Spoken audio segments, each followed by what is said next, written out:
En Alfa 180 creemos que la palabra de Dios tiene poder para transformar vidas. Aquí encontrarás mensajes centrados en Cristo, fieles a las Escrituras, que edifican tu fe y te ayudan a crecer en gracia y verdad. Te invitamos a abrir tu corazón, a escuchar con atención y a dejar que el Evangelio haga su obra en ti. Bienvenido a Alfa 180, un lugar para crecer. Salvados, guardados y enviados. La gracia que asegura, transforma y envía al mundo. En el libro de Juan, capítulo 10, versículos 28 y 29, dice de la siguiente manera: Y yo les doy vida eterna, y no perecerán jamás, y nadie las arrebatará de mi mano. Mi Padre que me las dio es mayor que todos, y nadie las puede arrebatar de la mano del Padre. Todos, en algún momento hemos sentido el temor de perder lo que más amamos.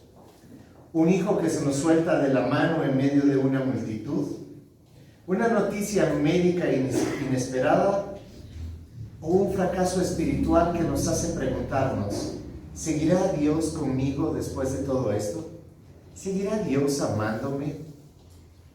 Tanto he fallado, tanto le he prometido que esta vez será diferente y vuelvo a hacer lo mismo.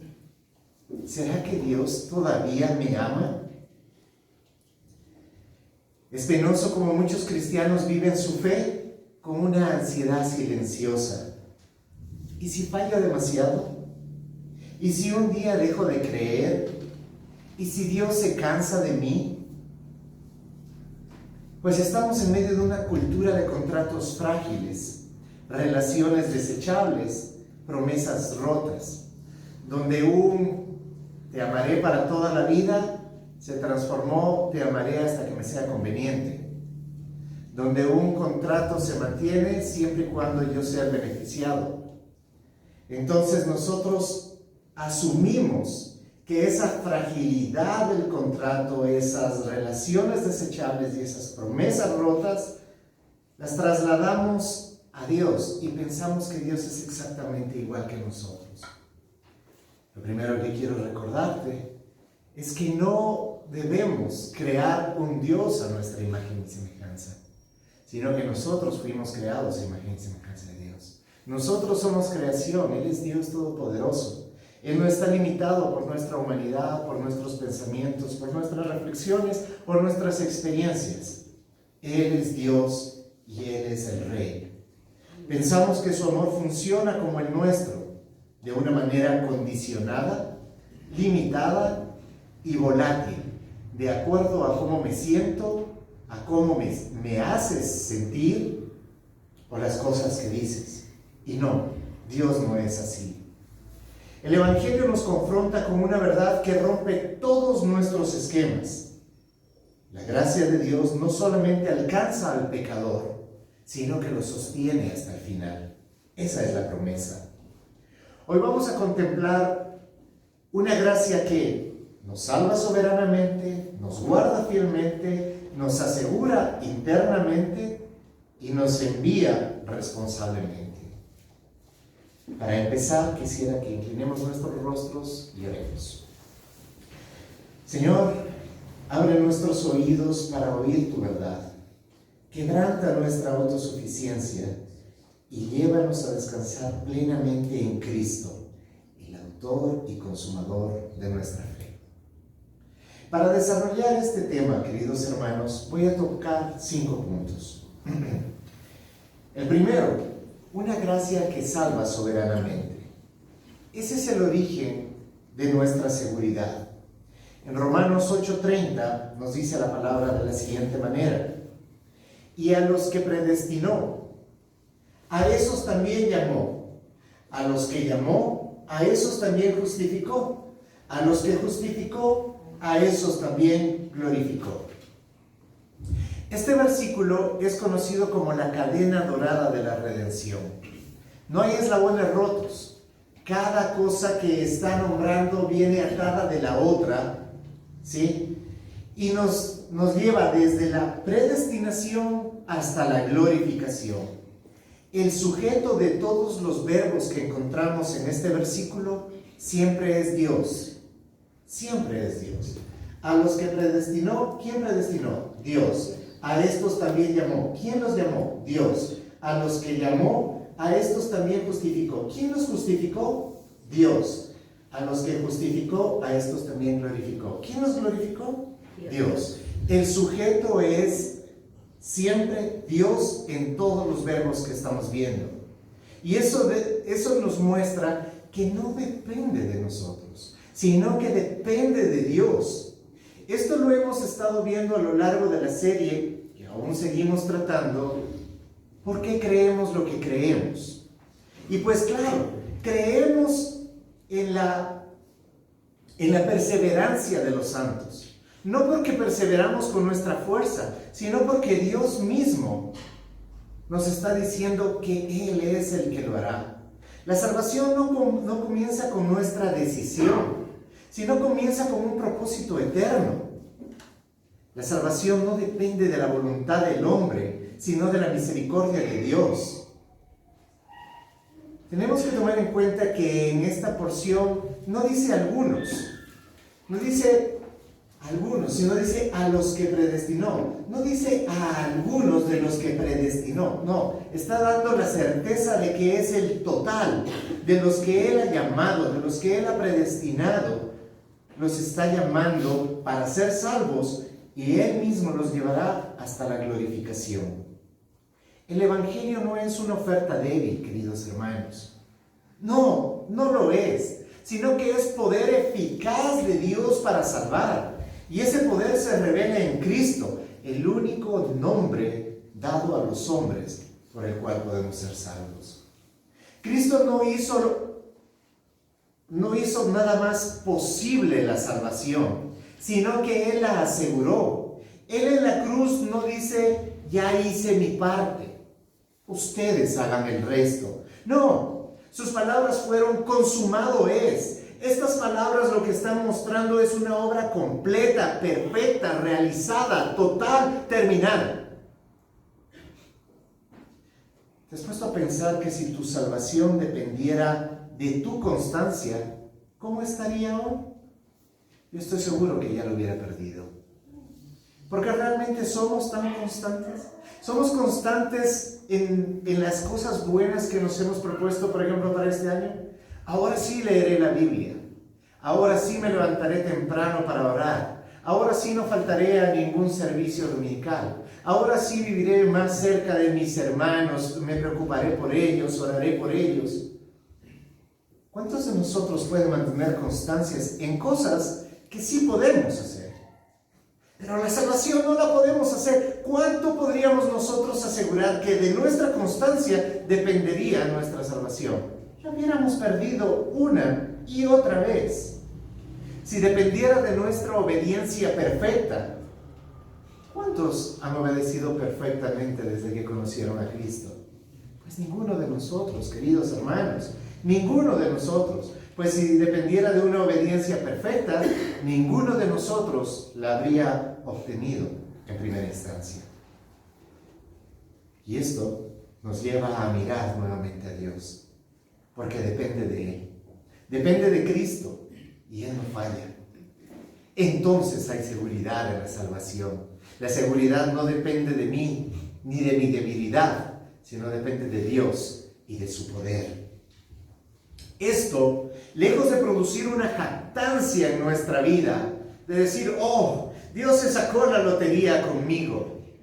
Qué bueno que fue Dios cuando no se equivocó en buscarme y decirme, ¿quieres abrir la puerta de tu corazón y dejarme entrar? Ay, bueno, Dios, te voy a dejar entrar porque me parece que estás con un poco de frío. Creo que estás muy solo por ahí. Nadie te para bola. ¿Qué clase de Dios es ese? Si nuestro Dios es poderoso para salvar. Él es el Rey de Gloria. Él no está pidiendo que le abramos la puerta. Él es el canal, Él es el puente, Él es la puerta para atravesar al Padre. Y eso debería llevarnos a una humildad profunda, queridos hermanos. a ser humildes, a reconocer que no es por nuestra fuerza ni por cuán buenos somos, sino que es por su amor, es por su gracia. A Él sea la gloria por los siglos de los siglos. Amén. Eso debería llevarnos también a una gratitud. Y la gratitud es lo que debería mostrar la vida de un cristiano. Hermanos queridos, todo es por gracia.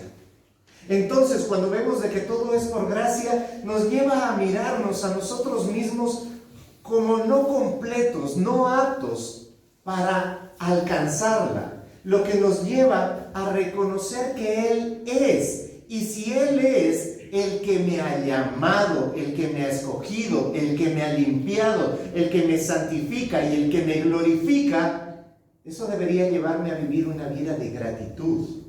Eso cambia la forma como yo hago las cosas.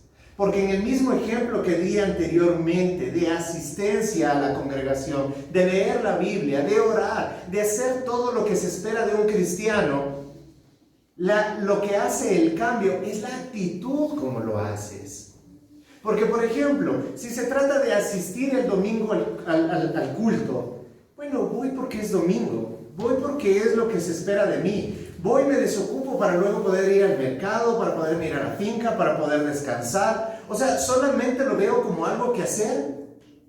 O la misma acción, ir al culto el día domingo, lo veo como, wow, esto es lo que le agrada a mi Padre. Esto es hermoso para Él y esto es hermoso para la familia que Él me ha dado, la familia cristiana. Este es un momento donde yo voy a adorar con mi familia. Ya no lo hago solo en mi casa, sino lo hago con la familia espiritual. O sea, comienzo a mirar las cosas de otra manera. ¿Por qué? Por gratitud, no por obligación. Y eso cambia mucho esa forma como hacemos las cosas. La humildad y la gratitud nos lleva, por supuesto, al descanso. No vivimos para ganar el amor de Dios. No vivimos pensando es que tengo que hacer esto o aquello para atraer la atención de Dios. Así como un niño pequeño cuando hace las cosas para llamar la atención de sus padres. Oye, mírame, aquí estoy. No necesitamos llamar la atención de Dios. Él está con su atención sobre nosotros y eso debería darnos un descanso. No por el hecho de tengo que luchar para ganar el amor de Dios, sino por el hecho de tengo el amor de Dios y a raíz de su amor soy transformado y mi vida da frutos. No hago las cosas por temor. No es que no peco para no ir al infierno. No es que leo la Biblia porque eso es lo que se espera de mí. No. Lo hago porque amo a aquel del cual hablan las Escrituras.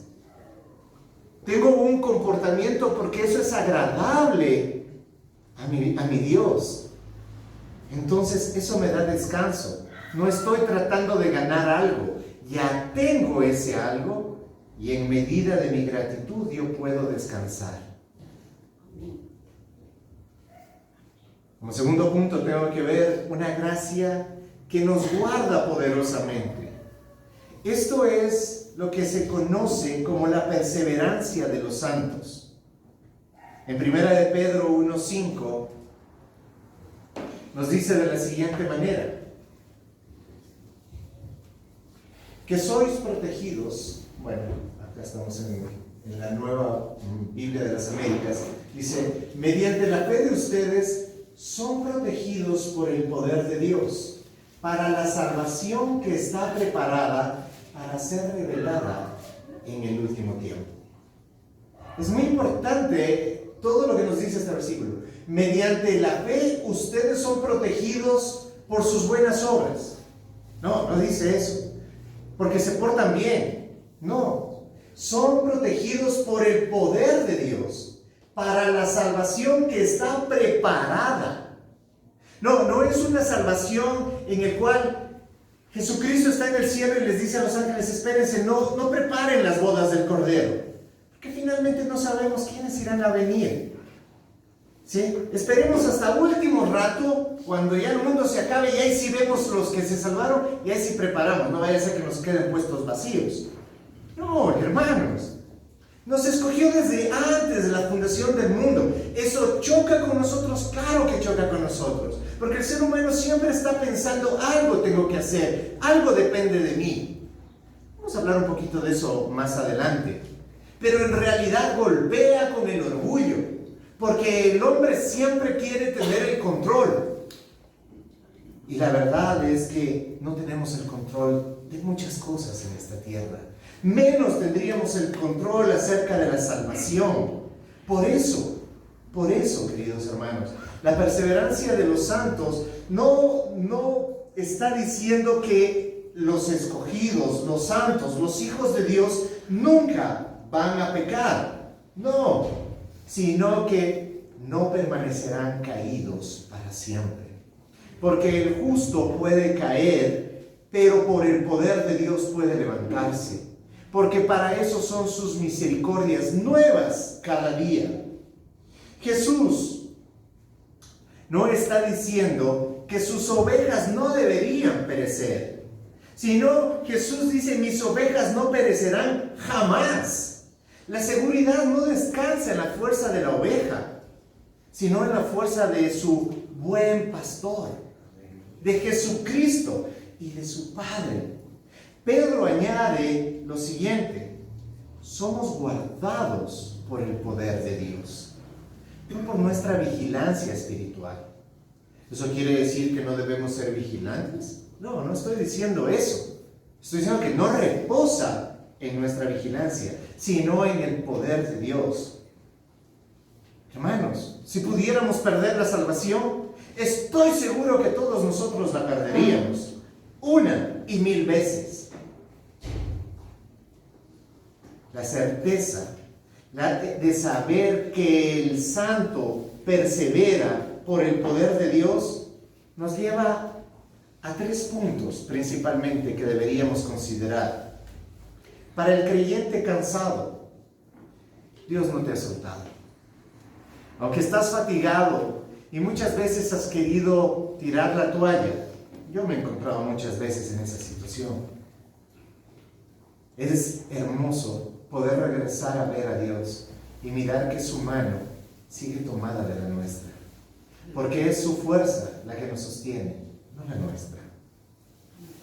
Para el creyente que lucha con el pecado, aquel pecado que has tratado una y otra vez de separarte, que has dicho, esta vez será la última, no lo volveré a hacer más,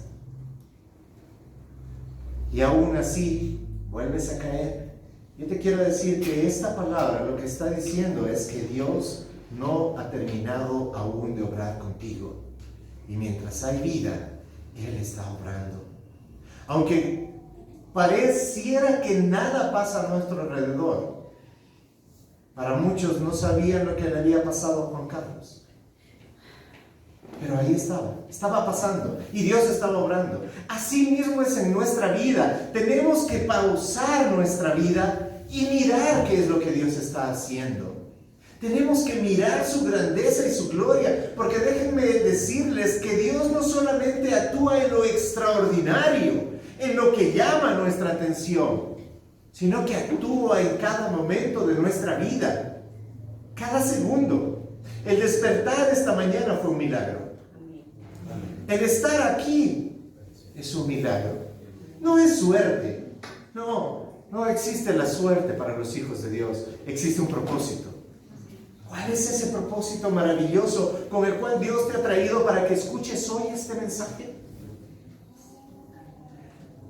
Para el creyente que sufre, yo quiero decirte que en este mundo tendremos aflicción, pero según esta palabra, Dios ha prometido que Él nos llevará a casa. Aunque en este tiempo estemos pasando por valle de sombra de muerte, su promesa, su vara y su cayado nos infunden aliento, porque hay una esperanza firmada: los llevaré a casa, porque vendré por una iglesia santa, pura y sin mancha. Amén.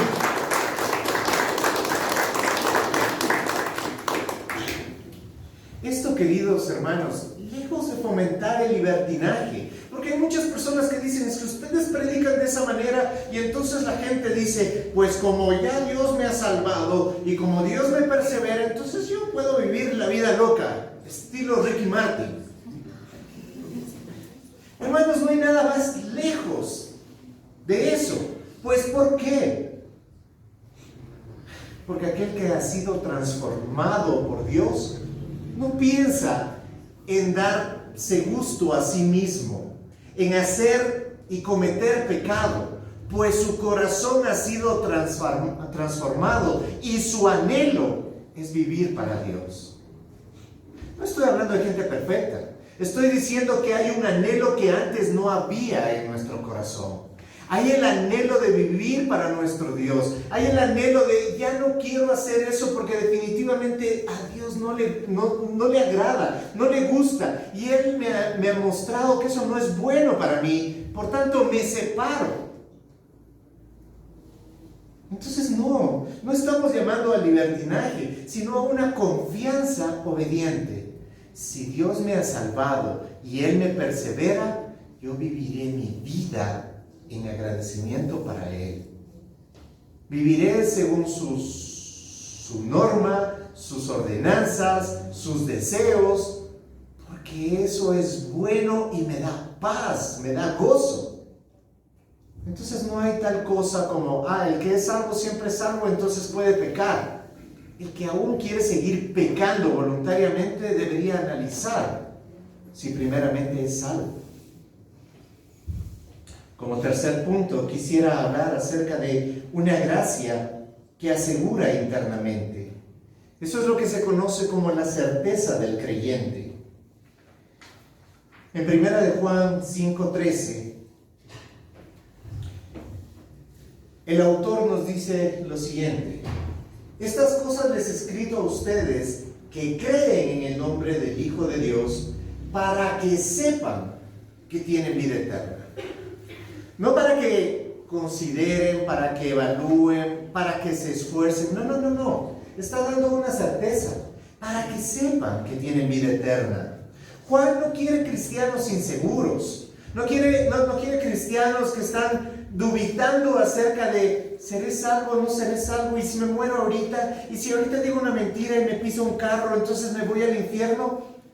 ¿Qué salvación tan débil? ¿Qué salvación tan humana? La salvación de Dios es poderosa para salvar al pecador. No por eso quiero decir que perseveraremos en el pecado, de ninguna manera. Más bien,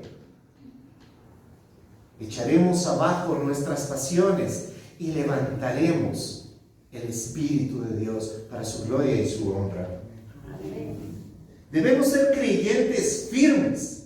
La seguridad no es una presunción. La seguridad es fruto del Evangelio, queridos hermanos. La carta a los Hebreos nos habla de una esperanza como un ancla del alma, firme, segura y anclada en Cristo mismo. Yo quiero que evalúes esto. La palabra de Dios nos habla acerca del que construye una casa, y que construye su casa sobre la roca, y el que construye su casa sobre la arena. Ambos construyen su casa. Nosotros construimos nuestras vidas. Cada uno construye su casa como quiere. Le pone los pisos que quiere, los ventanales que quiere, las puertas que quiere, los pisos que quiere. Hace con su casa según le parece. Esa es la vida. Luego viene la tormenta, y la casa que estaba cimentada sobre la roca permanece, y la que estaba sobre la arena cae. ¿El problema es la casa? No. La casa es la misma. La situación es la cimentación. ¿Dónde estamos cimentados, queridos hermanos? ¿Dónde estamos construyendo nuestra vida? ¿Sobre la roca que es Cristo? ¿O sobre nuestros pensamientos, nuestros deseos, porque es una vida y chulla vida hay que vivirla? No, hermanos, de ninguna manera. Estamos anclando nuestra vida en Cristo, y eso es lo que nos da seguridad, que tenemos vida eterna, para que sepan que tienen vida eterna. ¿Por qué escribo eso? El mismo autor está dando el propósito de su escrito. ¿Para qué lo escribo? Para que tenga seguridad. Lo estoy escribiendo para que sepan que tienen vida eterna, que su vida está fundamentada sobre la roca. La seguridad, queridos hermanos, no elimina las luchas. No. La seguridad no es, entonces a mí no me pasa nada. No. ¿Quién de nosotros no ha tenido luchas? ¿Quién de nosotros hoy no está viviendo luchas? O peor aún, vendrán luchas. Así que lo que estoy hablando no es de eliminar la lucha. Estoy hablando de una certeza, pero que no elimina el camino, no anula el autoexamen. Por eso siempre que vamos a participar en la Santa Cena, la misma Escritura nos dice, evalúense ustedes mismos. Evalúense. Porque a veces como cristianos nos comenzamos a olvidar. Hay un dicho que solía decir mi papá, el toro se olvida cuando fue torero. El cristiano se olvida quién es. Bueno, en Cristo Jesús somos salvos, somos hijos de Dios, pero nos olvidamos de que también somos débiles y comenzamos a mirar a los otros como menos espirituales. Es que yo leo más la Biblia, es que yo oro más, es que yo me congrego más, yo sirvo más en la iglesia. Y eso puede llevarnos a vivir de una forma religiosa. No. Lo que el Señor nos está diciendo, a pesar de que tienes vida eterna y tienes plena seguridad en esa vida eterna, no dejes de autoevaluarte. No vayas a pensar que es por tus obras, que es por lo bien que te comportas, que es por cuánto sirves. No es por eso. Porque cuando uno se autoevalúa, siempre va a ver la verdad de uno. Se va a ver deficiente, se va a ver no completo. Siempre va a necesitar a Dios, porque separados de Él, nada podemos hacer. El pámpano separado de la vid se muere. El autoexamen, la autoevaluación nos hace recordar que nada más somos pámpanos, que el que tiene la vida es la vid. Y la vid verdadera es Cristo. Amén. La seguridad no contradice la santidad, sino que más bien la impulsa. ¿Estás seguro de quién eres? Soy un hijo de Dios. Entonces, compórtate como un hijo de Dios. Actúa como un hijo de Dios. Habla como un hijo de Dios. Piensa como un hijo de Dios. Actúa como un hijo de Dios. Pero sí elimina el miedo paralizante. Ese miedo que muchas veces nos aparta de Dios. Es que ya fallé otra vez. Es que ya me equivoqué otra vez. Entonces me separo hasta que arregle mis asuntos. De ninguna manera, queridos hermanos. La seguridad tiene que mostrarte que puedes enfrentar la muerte sin temor. Es obvio que como seres humanos tengamos algo de inquietudes y dudas acerca de la muerte.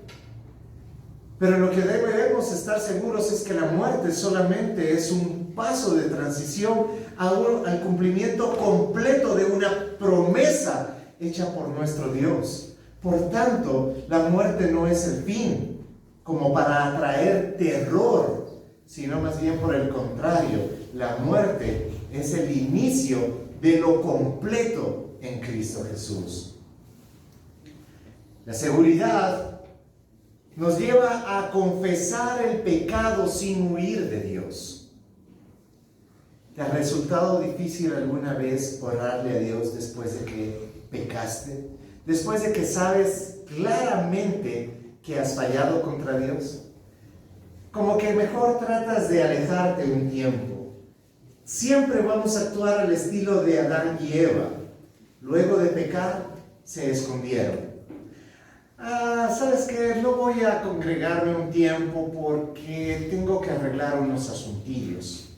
¿Sabes qué? No voy Uno piensa en sus adentros, no voy a orar hoy hasta que no haya subsanado esta cosa que pasó. No.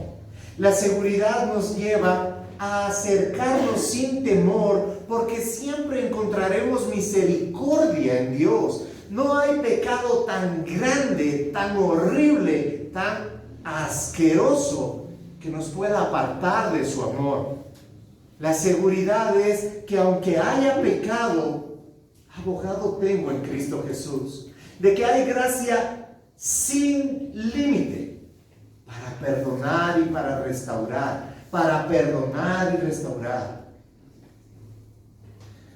La seguridad nos lleva a vivir con un gozo estable. No nada más algo mero pasajero. Que cuando las cosas van bien, sí, Dios es bueno. Y las cosas van mal y renegamos. No.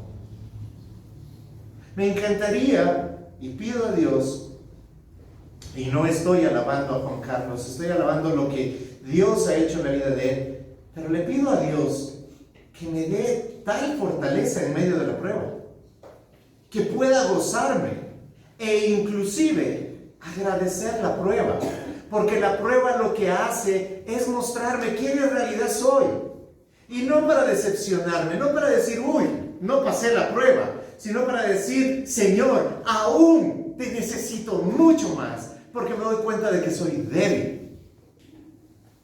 La prueba me acerca a Dios. La prueba no debe alejarnos de Dios.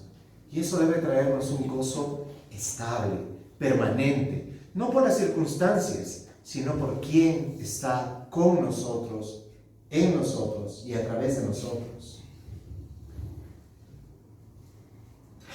Quiero hablarles acerca de una gracia que transforma y persevera en santidad. En 2 de Pedro 1:10, la palabra de Dios nos dice lo siguiente. 2 de Pedro 1:10. Así que, hermanos, sean cada vez más diligentes. Aquí comienza a aparecer ya una cierta responsabilidad.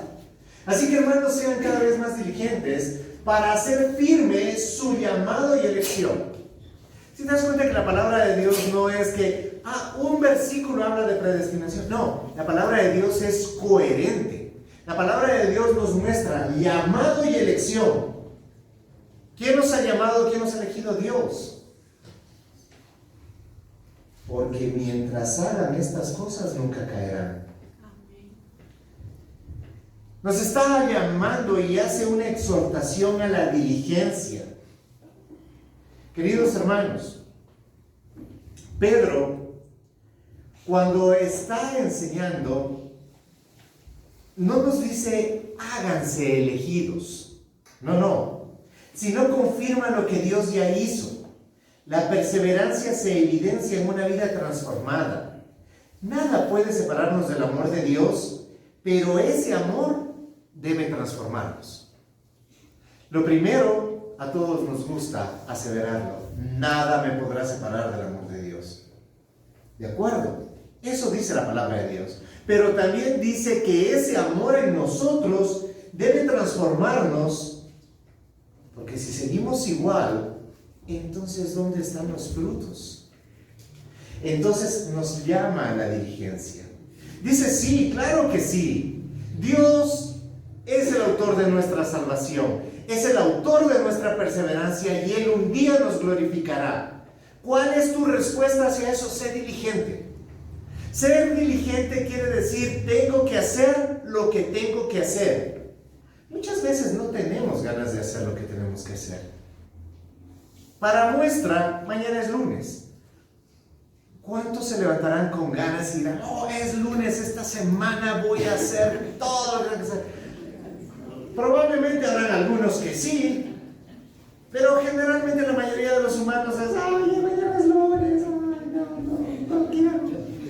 ¿Sí? ¿Por qué? Porque nos cuesta hacer lo que tenemos que hacer. ¿Trabajar es malo? No. Pero tenemos que hacerlo porque eso es bueno. Eso nos ayuda, nos edifica, nos disciplina, nos ordena y es la herramienta como Dios nos provee. Aquel que estudia dice, qué lindo voy a tener examen esta semana. Me encantan los exámenes. Habrá quienes, pero el común y normal de los humanos, dirá, ay, tengo examen, tengo que estudiarla. Asimismo son las cosas que nos edifican espiritualmente. Tengo que ir a la iglesia, ay, no quiero ir a la iglesia, no. Esta semanita no voy a ir, la próxima semana. No, hermanos, tenemos que hacer lo que tenemos que hacer para nuestra sana edificación. Eso es diligencia. Tenemos que ser responsables con lo que Dios nos dio. Dios no nos ha dado cualquier cosa. Dios no simplemente nos dio una bendición. Tomen $1,000 y sean agradecidos.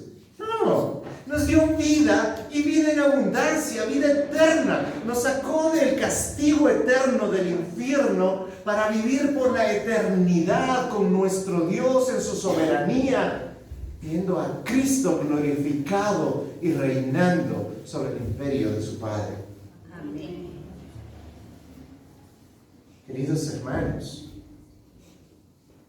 esto debe llevarnos, esta transformación en nuestra vida, nos debe llevar a perseverar en el amor en nuestra familia, aun cuando es difícil.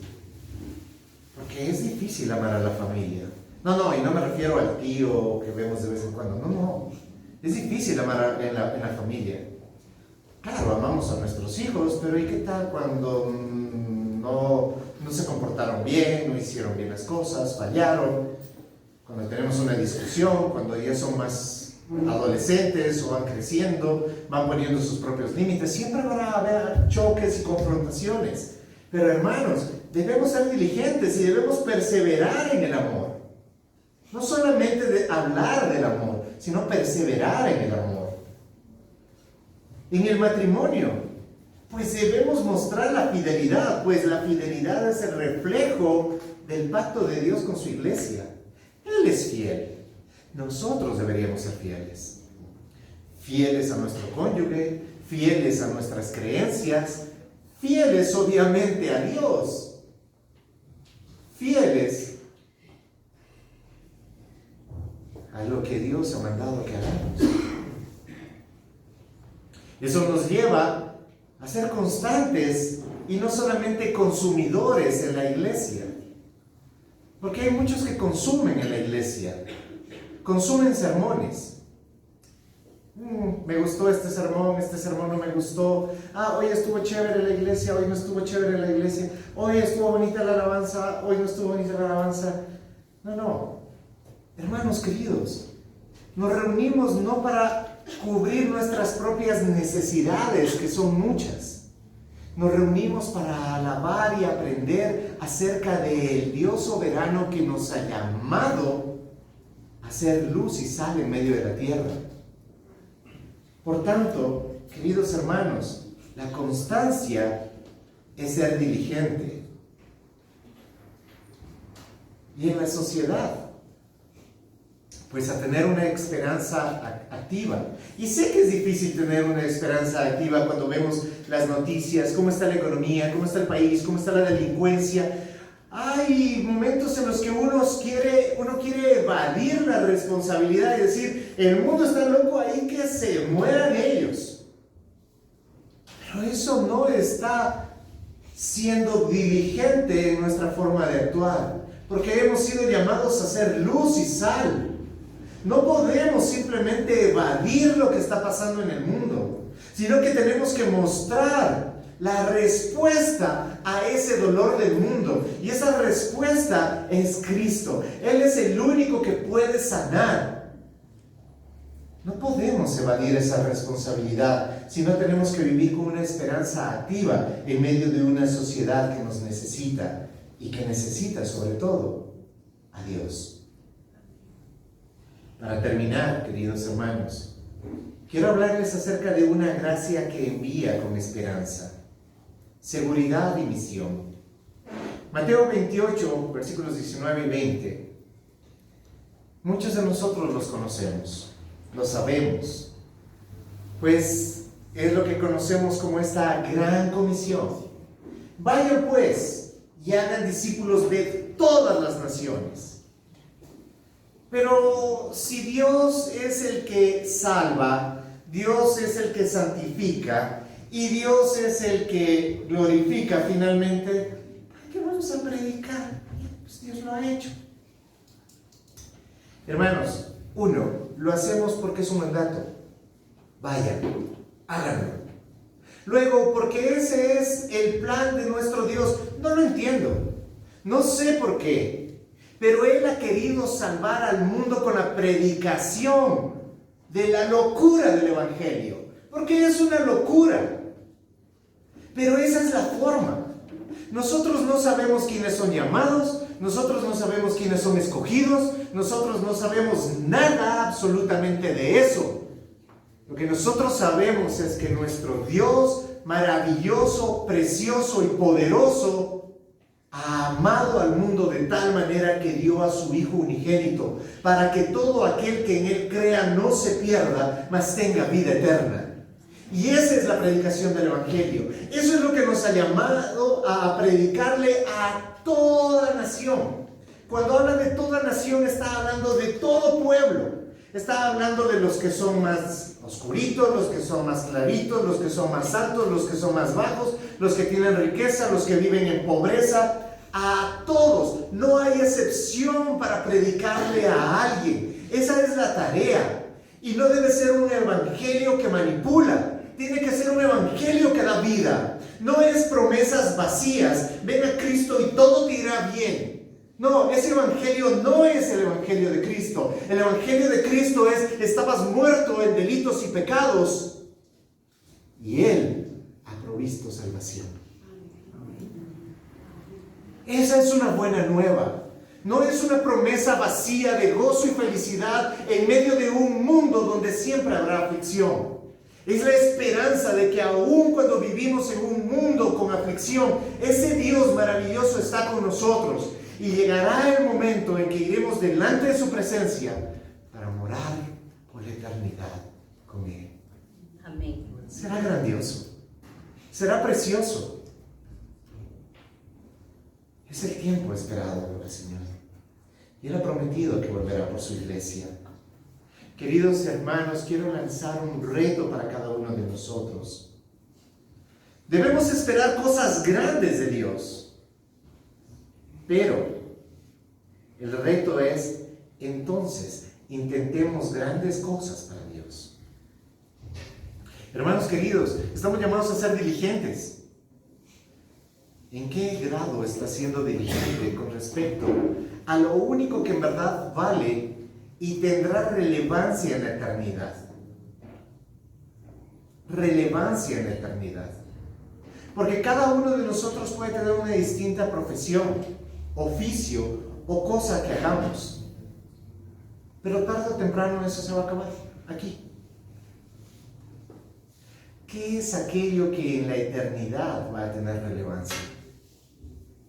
Y es que en lo que hagamos, en nuestro oficio, profesión, en el rol que nos toca como parte de una familia, en lo que sea que hagamos, sea Cristo glorificado, sea Cristo mostrado, sea Él enseñado a todo aquel que lo necesita. ¿Lo estás haciendo? ¿Estamos cumpliendo esa gran comisión? Hemos sido enviados, y hemos sido enviados como ovejas en medio de lobos. ¿Tú te imaginas si la oveja estuviera sola en medio de lobos? Terrible. Pero hay un buen pastor llevando a sus ovejas en medio de los lobos. Y Él ha vencido a los lobos por mucho. Por tanto, no tengan miedo, porque Él ha prometido que yo estaré con ustedes todos los días hasta el fin del mundo. Eso es lo que nos dice. ¿Cómo? Bautizándonos en el nombre del Padre, del Hijo y del Espíritu Santo. Y la siguiente, por favor. Mateo 28, 20. Enseñándoles a guardar todo lo que les he mandado. Y recuerden. O sea, eso es lo que predicábamos hace 2 semanas. Memoriales de gracia. Recuerda lo que Dios ha hecho. ¿Sí? En este caso es, recuerda quién está contigo todos los días Eso. Yo estoy con ustedes todos los días hasta el fin del mundo. No dice si se portan bien, si se portan mal, si fueron a la iglesia el domingo o no fueron a la iglesia el domingo. Ojo, no estoy diciendo entonces no lo hagas. Lo que estoy diciendo es, no dejes que esas pequeñeces te desvíen de la grandeza de nuestro Dios. Él ha prometido que Él estará con nosotros. Y eso debe llenarnos de gozo y alejar todo temor. Porque el temor es el que te lleva a pensar, es que, ¿y qué tal si peco? ¿Y qué tal si esto y aquello? ¿Y si me muero y me voy al infierno? No, ahí no ha sido perfeccionado el amor. El amor perfecto te muestra de que estás en sus manos, lo que leímos al inicio. Y yo les doy vida eterna y no perecerán jamás, y nadie las arrebatará de mi mano. Mi Padre que me las dio es mayor que todos. Si Él es el mayor de todos, ¿hay alguien que le pueda arrebatar a sus hijos de sus manos? Nadie. Y nadie puede arrebatar de la mano del Padre. O sea, podemos seguir creyendo a nuestra forma y a nuestra manera, queriendo hacer a Dios a nuestra imagen y semejanza. Pero déjame decirte, primero eso es pecado, va en contra del decálogo, específicamente el segundo mandamiento. No te harás dioses ajenos. Y hacerte un Dios ajeno es hacerte a un Dios falso a tu imagen y semejanza. Es que Él conoce mi corazón, sí. Él conoce mi corazón y me preocupa mucho, porque la palabra de Dios dice que el corazón del hombre es engañoso. Cuidado con seguir tu corazón. Mejor pon tu corazón en humildad y en gratitud delante de aquel que te dio vida y vida en abundancia. Y eso nos lleva a que esa predicación, a que esa misión a la cual hemos sido enviados sea una evangelización sin manipulación, a que oremos con esperanza y que perseveremos aún cuando no vemos el fruto inmediato. Porque esto es importante, queridos hermanos. Cada uno de nosotros es un jardín, es parte de un jardín de Dios. No es una fábrica que nos hace a todos iguales y que se esperaría que el día que llegas y escuchas el Evangelio debes creer. Y entonces enseguida tienes que esto y aquello. No, cada uno de nosotros es diferente. Cada uno Dios trata diferente con nosotros. Lo que sí es un acuerdo en todos es que todos debemos dar fruto. ¿Que habrá frutos que demorarán más tiempo? Sí. Pero tarde o temprano tienes que dar fruto. Porque por su fruto los conoceréis. Por su fruto sabrás si en realidad han sido llamados o no por aquel que tiene el poder para salvar y para restaurar su creación. Pongámonos de pie, por favor.